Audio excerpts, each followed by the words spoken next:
ఇంకా ఇంట్లో మా అన్నకి జెప్పేసా. మా అన్నయితే "ఓకేరా నీ ఇష్టం" అని జెప్పేసి మా అన్న "నీకు హెల్ప్ చేస్తా. నీ ఇష్టము. నువ్వు ఎక్కడికైనా ఎళ్ళు. నువ్వు హ్యాపీగుండాల" అని జెప్పేసి మా అన్నయితే పర్మిషన్ ఇచ్చాడు. కానీ మా అమ్మకది ఇష్టంలే.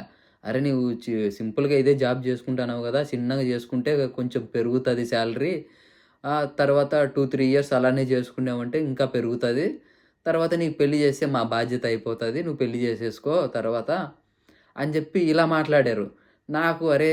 నేను సా నాకు సేవింగ్సే లేవు. అసలేం లేవు. ఇంట్లో అప్పులున్నాయి.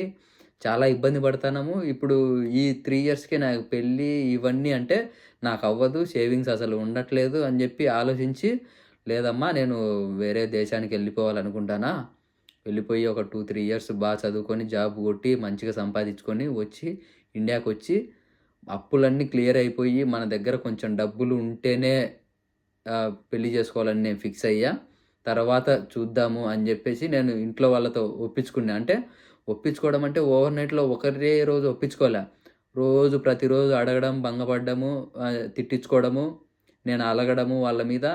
ఇలా ఉండేది ప్రాసెస్. అలగడము, ఒక వారం రోజులు ఫోను జేయకోకుండా నేను బెంగుళూరులో ఉంటా గదా!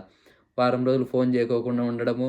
మళ్ళా ఒక 3 వారాలకు, 4 వారాలకు ఇంటికి బోయినప్పుడు మళ్ళీ జెప్పేవాడిని.